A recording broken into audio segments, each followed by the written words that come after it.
प्यारे विद्यार्थियों नमस्कार। मैं डॉक्टर विजय कुमार चावला राजकीय मॉडल संस्कृति वरिष्ठ माध्यमिक विद्यालय क्योड़क जिला कैथल में हिंदी प्राध्यापक के पद पर कार्यरत हूँ। आज की प्रस्तुति में मैं आपका हार्दिक स्वागत करता हूँ। मेरी आपसे गुजारिश है कि इस प्रस्तुति को देखते समय अपने साथ अपनी कॉपी पेन पेंसिल साथ लेकर बैठें ताकि प्रस्तुति में जो महत्वपूर्ण बिंदु आपके समक्ष प्रस्तुत किए जाएंगे उन्हें आप साथ साथ नोट कर सकें। आओ अपनी प्रस्तुति की ओर आपको ले चलता हूं। विद्यार्थियों, आज मैं आपके समक्ष कक्षा 9वीं के विद्यार्थियों के लिए हिंदी व्याकरण का उप विषय अविकारी शब्द भाग 1 लेकर प्रस्तुत हुआ हूँ।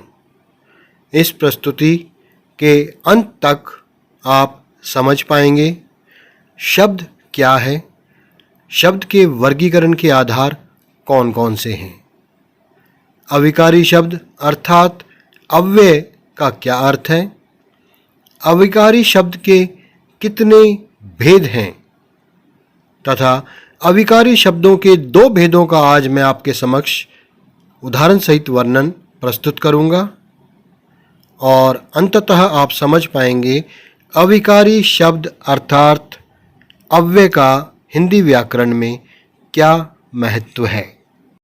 इसे ध्यान से देखें। व्याकरण के अंग। प्यारे बच्चों, हिंदी व्याकरण के 4 अंग होते हैं या 4 घटक होते हैं। पहला अंग है वर्ण विचार, दूसरा शब्द विचार, तीसरा पद विचार और चौथा वाक्य विचार। भाषा की सबसे छोटी इकाई को वर्ण कहते हैं जिसके और खंड नहीं किए जा सकते, जैसे क, म, ल, स, ब आदि। आगे ध्यान से सुने। निश्चित अर्थ को प्रकट करने वाले वर्ण समूह को शब्द कहते हैं, जैसे कमल, कब, सब, कलम आदि। तो प्यारे बच्चों, वर्ण से शब्द बनते हैं। आगे ध्यान से सुने। जब शब्द वाक्य के अंग के रूप में प्रयुक्त होता है तब वह पद कहलाता है, जैसे कमल पुस्तक पढ़ता है। यहाँ कमल शब्द ना होकर पद है, तो यह व्याकरण का तीसरा अंग है।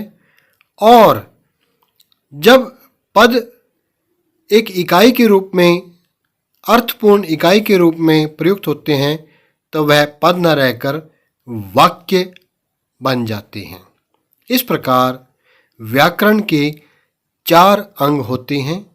वर्ण विचार, वर्ण से शब्द विचार, शब्द से आगे पद विचार और पद विचार के पश्चात वाक्य विचार। आज मैं आपके समक्ष शब्द विचार के अंतर्गत आने वाले अपने विषय को प्रस्तुत करने जा रहा हूं। ध्यान से सुनें। शब्द क्या है, इसकी परिभाषा। वर्णों या अक्षरों से बने ऐसे स्वतंत्र समूह को जिसका कोई अर्थ निकले उसे शब्द कहते हैं, जैसे बेटा, बेटी, लड़का, लड़की, शेर, आप, यह, ये, लिखना आदि। आप देख पा रहे हैं लड़का और शेर, इनके दृश्य उदाहरण सहित आपके समक्ष प्रस्तुत किए गए हैं ताकि आप शब्द की परिभाषा को अच्छी तरह समझ सकें। ध्यान से देखें। अब मैं आपके समक्ष शब्द विचार के वर्गीकरण के आधार प्रस्तुत कर रहा हूं। शब्दों का जो वर्गीकरण है निम्न आधारों पर किया जाता है। स्रोत, इतिहास और उत्पत्ति के आधार पर, व्युत्पत्ति, रचना और बनावट के आधार पर, तीसरा है प्रयोग के आधार पर और चौथा है अर्थ के आधार पर।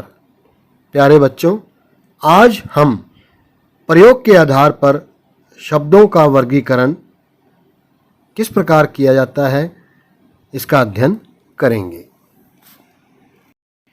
प्रयोग के आधार पर शब्दों का वर्गीकरण निम्न दो आधारों पर किया जाता है, या अन्य शब्दों में कहें तो प्रयोग के आधार पर शब्द के निम्नलिखित दो भेद होते हैं।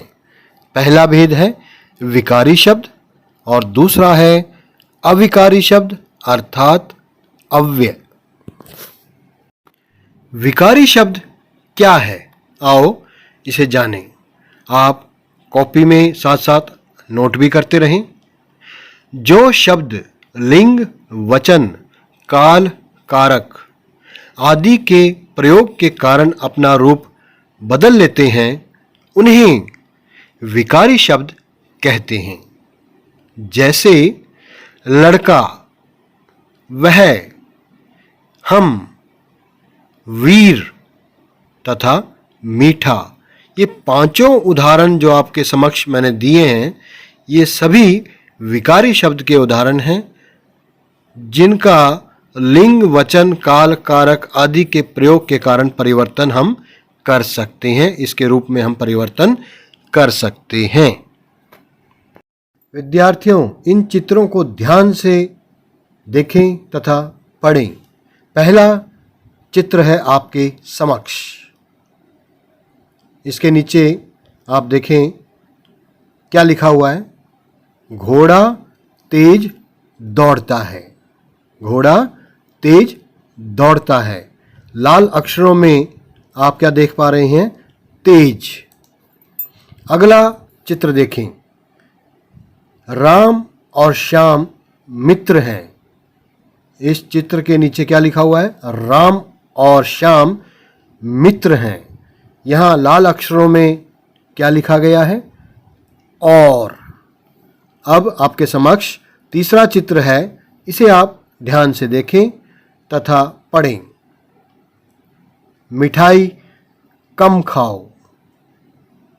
अब यहाँ लाल अक्षरों में क्या लिखा गया है? कम। अगला चित्र देखें। वाह क्या बनावट है ताजमहल की। आपके समक्ष ताजमहल की तस्वीर प्रस्तुत की गई है। नीचे लिखा है वाह क्या बनावट है ताजमहल की। यहाँ लाल अक्षरों में लिखा गया शब्द है वाह।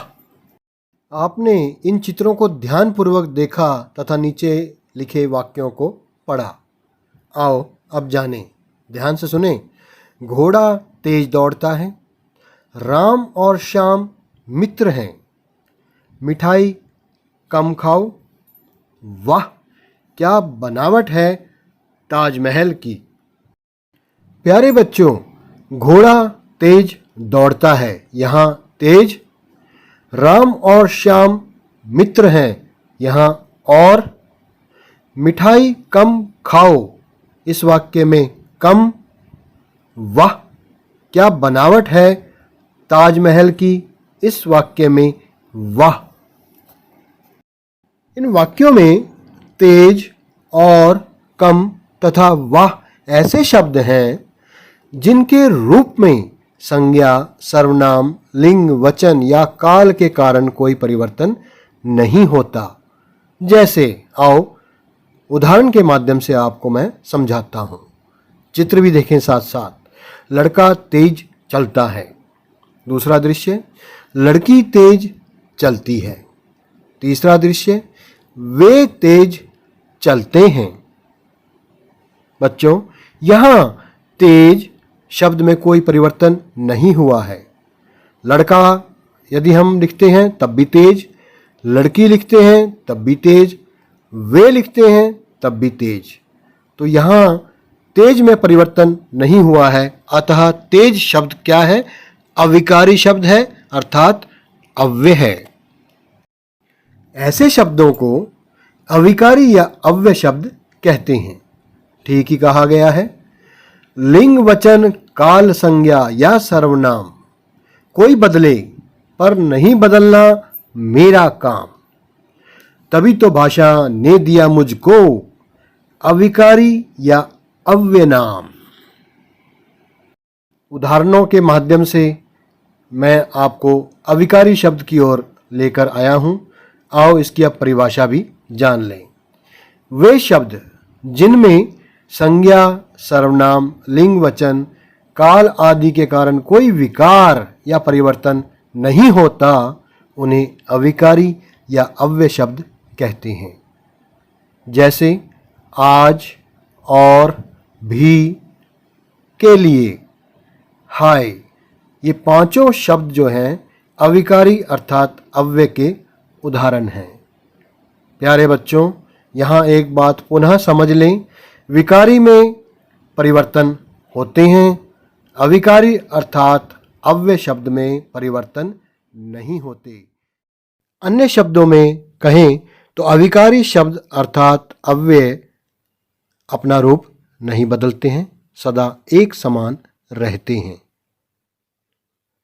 अब मैं आपके समक्ष अविकारी शब्द अर्थात अव्यय के भेदों के बारे में आपको बताने जा रहा हूं। अविकारी शब्द अर्थात अव्यय के 5 भेद होते हैं।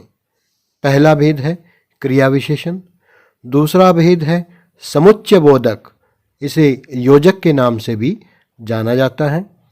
तीसरा संबंध बोधक, चौथा भेद है विस्मयादि बोधक और पांचवा भेद है निपात। आज इनमें से हम 2 का अध्ययन करेंगे। पहला क्रिया विशेषण का और दूसरा समुच्चय बोधक अर्थात योजक का। तो क्रिया विशेषण के उदाहरण आपके समक्ष कुछ प्रस्तुत कर रहा हूं, इन्हें नोट भी कर लें। आज, कल, यहाँ, धीरे धीरे, तेज, खूब, कम, ज़्यादा आदि। समुच्चय बोधक अर्थात योजक के अंतर्गत जो अव्यय आते हैं वे इस प्रकार हैं: और, लेकिन, तथा, पर, या, क्योंकि, अथवा, किंतु आदि। इसी प्रकार संबंध बोधक के अंतर्गत की अपेक्षा, के आगे, के समान, के द्वारा, के लिए आदि अव्यय आते हैं। विस्मयादि बोधक के अंतर्गत वाह, ओह, शाबाश, छी, काश, हाय आदि अव्यय आते हैं। इनकी पहचान होती है कि इनके पश्चात विस्मयादि बोधक चिन्ह लगा होता है। निपात, निपात की श्रेणी में जो उदाहरण आते हैं वे निम्न अनुसार हैं: भी, ही, तक, तो, केवल, मात्र आदि। तो आओ आज क्रिया विशेषण और समुच्चय बोधक का विस्तृत अध्ययन हम करते हैं। आपके सामने प्रस्तुत है एक चित्र, क्रिया विशेषण से संबंधित है। चित्र को ध्यान से देखें। आप क्या देख पा रहे हैं कि घर के सदस्य दूरदर्शन अर्थात टेलीविज़न पर जो कार्यक्रम आ रहा है उसे देख रहे हैं। इन वाक्यों को अब आप ध्यान से सुनें जो चित्र से संबंधित हैं।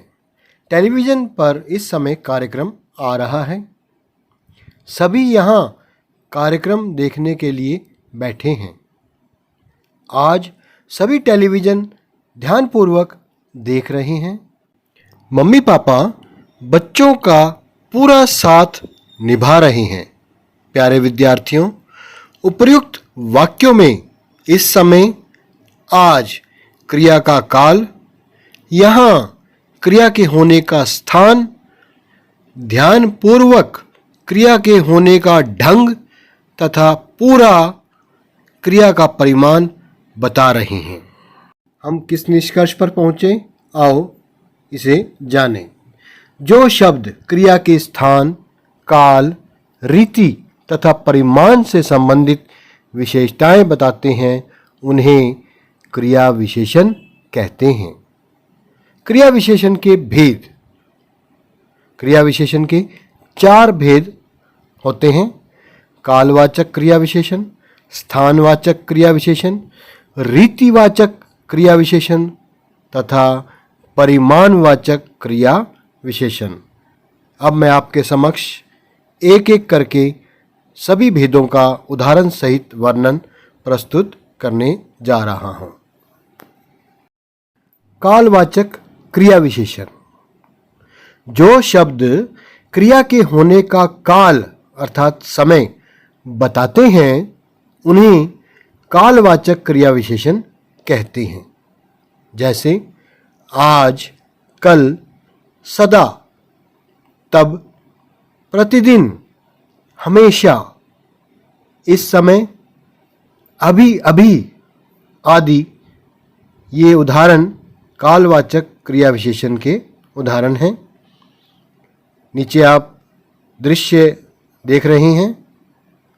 वाक्यों को मैं पढ़कर सुना रहा हूं, ध्यान से सुने। हमें प्रतिदिन योग करना चाहिए। योग का दृश्य है। यहाँ प्रतिदिन कालवाचक क्रिया विशेषण का उदाहरण है। इस मैदान पर कल मैच खेला जाएगा। ये एक मैदान आपके समक्ष दिखाया गया है। यहाँ कल कालवाचक क्रिया विशेषण को प्रस्तुत कर रहा है, दर्शा रहा है। कालवाचक क्रिया विशेषण की पहचान कैसे की जा सकती है? क्रिया के साथ कब प्रश्न करने पर जो उत्तर मिले वह कालवाचक क्रिया विशेषण होता है। वाक्य है, हर वर्ष गंगा स्नान के लिए जाते। प्रश्न, कब जाते? उत्तर है हर वर्ष। तो हर वर्ष यहाँ कालवाचक क्रिया विशेषण है जो कब प्रश्न करने पर उत्तर मिला है प्रस्तुत वाक्य में। दूसरा भेद आपके समक्ष है, स्थानवाचक क्रिया विशेषण। ध्यान से सुने। जो शब्द क्रिया के होने का स्थान बताते हैं उन्हें स्थानवाचक क्रिया विशेषण कहते हैं। जैसे यहाँ, इधर उधर, अंदर, बाहर, नीचे, ऊपर आदि। दृश्य आप देख पा रहे हैं, एक लट्टू का है और एक मैदान का। लट्टू इधर उधर घूम रहा है। इधर उधर स्थानवाचक क्रिया विशेषण है। यहाँ फुटबॉल मैच होगा। यहाँ स्थानवाचक क्रिया विशेषण है अर्थात मैदान। यहाँ इस मैदान पर फुटबॉल मैच होगा। तो यहाँ स्थानवाचक क्रिया विशेषण का उदाहरण है। कैसे करें पहचान? ध्यान से देखिए। क्रिया के साथ कहाँ, किधर प्रश्न करने पर जो उत्तर मिले वह स्थानवाचक क्रिया विशेषण होता है। उदाहरण आपके समक्ष है। बच्चे अंदर बैठे हैं। कहाँ बैठे हैं? अंदर। तो यहाँ अंदर स्थानवाचक क्रिया विशेषण है। यहाँ क्रिकेट मैच होगा। कहाँ होगा? यहाँ। यहाँ स्थानवाचक क्रिया विशेषण को प्रस्तुत कर रहा है। तीसरा भेद, रीतिवाचक क्रिया विशेषण। क्रिया के होने का तरीका या रीति बताने वाले शब्दों को रीतिवाचक क्रिया विशेषण कहते हैं। जैसे धीरे धीरे, तेज, अचानक, हंसते हंसते, जल्दी, ध्यानपूर्वक, शांतिपूर्वक, शीघ्रता से, लगातार आदि। अब आपके समक्ष दृश्य भी दिखाए गए हैं, उनके नीचे वाक्य भी लिखे हुए हैं। इन्हें ध्यान से देखें, मैं पढ़कर आपको सुना रहा हूं वाक्यों को। घोड़े तेज दौड़ते हैं। यहाँ तेज रीतिवाचक क्रिया विशेषण है। शतरंज का खेल ध्यानपूर्वक खेलना पड़ता है। यहाँ ध्यानपूर्वक रीतिवाचक क्रिया विशेषण है। चाचा जी अचानक आ गए। यहाँ अचानक रीतिवाचक क्रिया विशेषण का उदाहरण है। कैसे करें पहचान रीतिवाचक क्रिया विशेषण की? देखिए, क्रिया के साथ कैसे प्रश्न करने पर जो उत्तर मिलता है वह रीतिवाचक क्रिया विशेषण होता है। उदाहरण, वाक्य खरगोश तेज दौड़ता है। कैसे दौड़ता है? तेज। तो यहाँ तेज रीतिवाचक क्रिया विशेषण है। अगला उदाहरण, धीरे धीरे मन तन पर हावी हो जाता। ये बाल गोविंद भगत पाठ का उदाहरण है। प्रश्न, कैसे हावी हो जाता? उत्तर, धीरे धीरे। यहाँ धीरे धीरे रीतिवाचक क्रिया विशेषण के उदाहरण के रूप में आपके समक्ष प्रस्तुत किया गया है। चौथा भेद, परिमाणवाचक क्रिया विशेषण। जिन शब्दों से क्रिया की मात्रा या परिमाण का बोध होता है उन्हें परिमाणवाचक क्रिया विशेषण कहते हैं।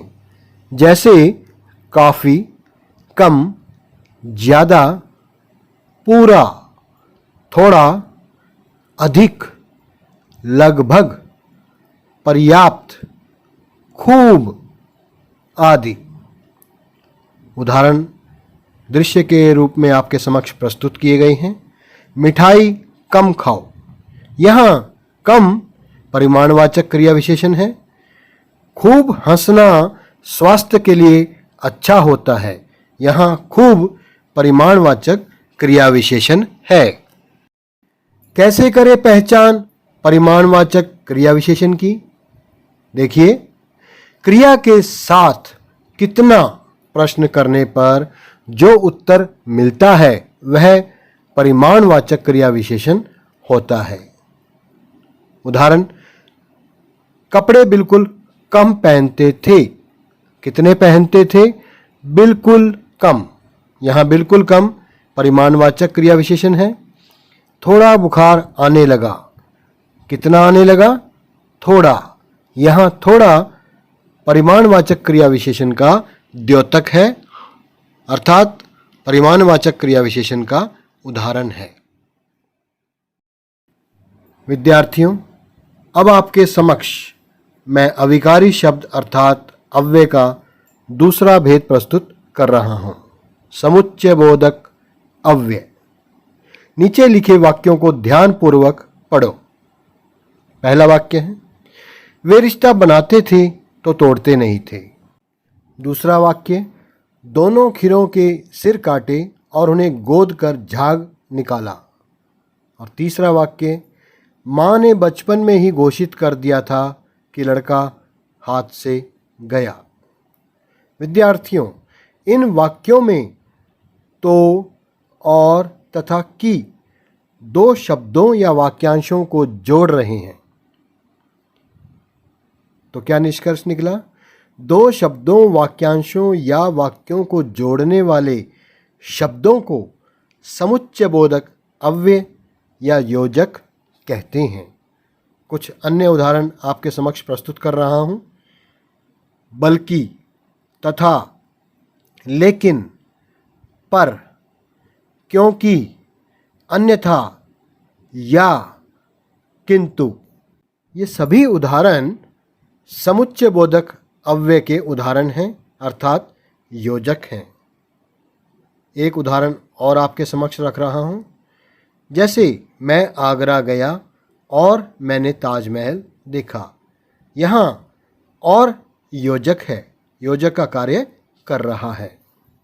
विद्यार्थियों, यह थी मेरी आज की प्रस्तुति। मेरी इस प्रस्तुति के पश्चात, अर्थात इस प्रस्तुति को देखने के उपरांत आप समझ गए होंगे कि अविकारी शब्द क्या है, अर्थात अव्यय क्या है, इनके कितने भेद होते हैं। उन भेदों में से दो भेदों का उदाहरण सहित वर्णन मैंने आपके समक्ष प्रस्तुत किया। पहला क्रिया विशेषण का, दूसरा समुच्चय बोधक का। अब मैं आपके समक्ष स्व आकलन हेतु, आपके स्वयं के आकलन हेतु कुछ प्रश्न लेकर उपस्थित हो रहा हूँ। अपनी कॉपी पेंसिल में इन प्रश्नों के उत्तर आप लिख लें।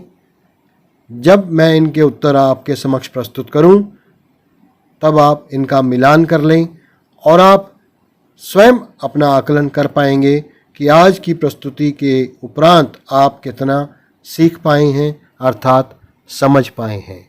आओ प्रश्नों की ओर आपको ले चलता हूं। पहला प्रश्न है आपके समक्ष, प्रयोग के आधार पर शब्द के कितने भेद हैं? ऑप्शन है 2, 3, 4 या इनमें से कोई नहीं। अपना उत्तर अपनी कॉपी में आप लिख लें। इसका सही जवाब है 2। प्रयोग के आधार पर शब्द के 2 भेद हैं, विकारी और अविकारी।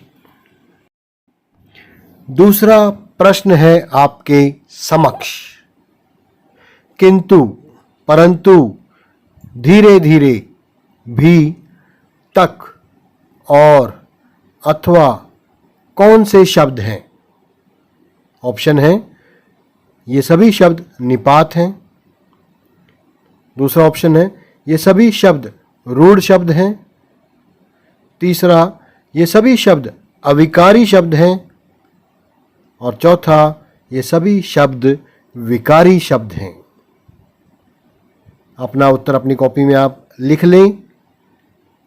मैं इसका सही जवाब आपके समक्ष प्रस्तुत कर रहा हूं। इसका सही जवाब है अविकारी शब्द, अर्थात अव्यय। ये सभी शब्द अविकारी शब्द अर्थात अव्यय की श्रेणी में आते हैं। तीसरा प्रश्न अब आपके समक्ष प्रस्तुत कर रहा हूं। ध्यान से देखिए तथा सुनिए। आज, कल, हमेशा, सदा कौन से क्रिया विशेषण हैं? स्थानवाचक, रीतिवाचक, कालवाचक या परिमाणवाचक? आज, कल, हमेशा, सदा कौन से क्रिया विशेषण हैं? स्थानवाचक, रीतिवाचक, कालवाचक या परिमाणवाचक? तो ये सभी क्रिया विशेषण कौन से हैं? कालवाचक क्रिया विशेषण हैं। चौथा प्रश्न है आपके समक्ष, अविकारी शब्द के कितने भेद हैं?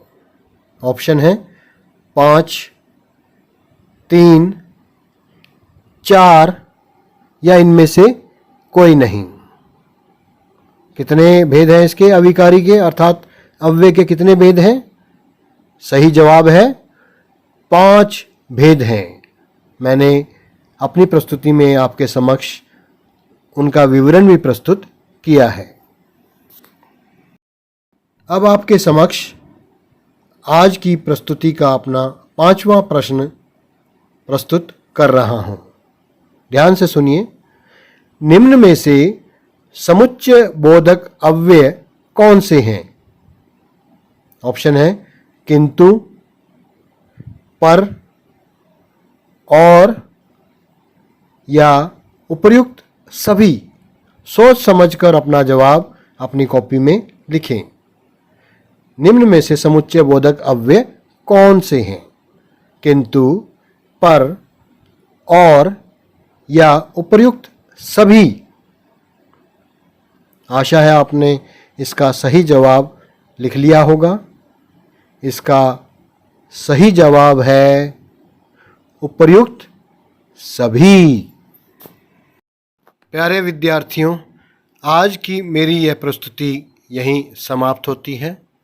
आज हमने अविकारी शब्द भाग 1 के अंतर्गत अविकारी शब्द अर्थात अव्यय क्या है यह जाना। अविकारी शब्दों के दो भेदों के बारे में मैंने आपके समक्ष अपनी प्रस्तुति रखी, जो कि क्रिया विशेषण और समुच्चय बोधक से संबंधित थी। मुझे आशा ही नहीं पूर्ण विश्वास है कि आप सभी को मेरी यह प्रस्तुति अच्छी लगी होगी और समझ भी आ गई होगी। अंत में मैं आप सभी का दिल से आभार प्रकट करता हूँ और धन्यवाद करता हूँ।